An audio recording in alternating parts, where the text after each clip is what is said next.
여러분 안녕하십니까?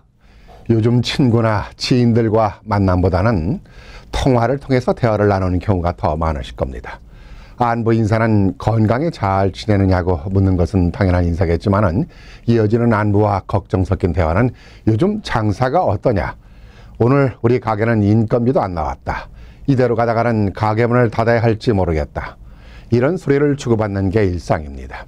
코로나 사태가 언제 끝난다는 말을 시원하게 해주는 이도 없고 설사 내일 모레 코로나가 끝난다고 해도 장사가 정상적으로 돌아오기는 어려운데 밀린 렌트비는 어떻게 할 것이며 은행 융자금은 또 어떻게 할 것인지 장사를 하시는 분들의 한결같은 걱정입니다. 뉴욕타임스 보도에 따르면 뉴욕시에는 약 24만 개의 업소 가운데 33%가 문을 닫을 것이라는 보고서가 나왔습니다.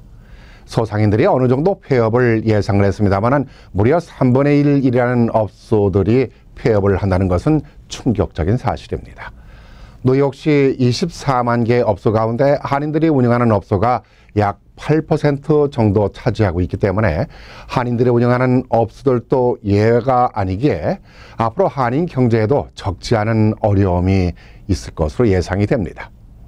뉴욕시 감사원에서 나타난 자료를 보면은 뉴욕시에서 지난 3월부터 7월 초까지 3천여 개의 업소가 영구적으로 폐업을 했고 앞으로도 상당수 업소들도 폐업 신청을 준비하고 있는 것으로 알려지고 있습니다. 뉴욕시가 제공하는 또 다른 자료에 따르면은 요식업소 80% 정도가 렌트비를 제대로 내지 못하고 있다는 보고서도 나왔습니다. 이런 보고서가 나오자마자 며칠도 되지 않아서 1,300여 개의 업소, 그러니까 요식업소가 폐업을 신청을 했습니다. 이렇게 폐업을 알리는 예상들이 곳곳에서 나타나고 있습니다.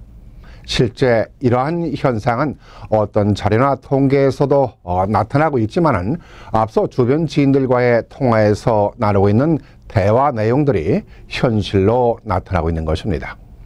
대기업들도 마찬가지입니다.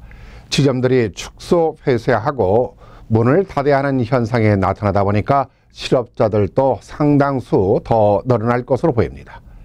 코로나 사태 이후에 1,200만 가구가 렌트를 내지 못해서 퇴거 위기에 처해 있기도 합니다. 이런 현실에 누구를 탓하고 원망만 하고 있을 수는 없겠지만은 내로는 로마가 불타고 있는데도 바이올린 연주를 하면서 휴가를 즐기다가 로마를 멸망의 길로 만들었습니다. 미국의 정치인들도 정치적 이권에만 눈이 멀고 국민들의 고통을 아파하기보다는 오히려 즐기고 있는 모습입니다. 이런 정치권의 모습에 미 국민들은 분노를 하고 있습니다.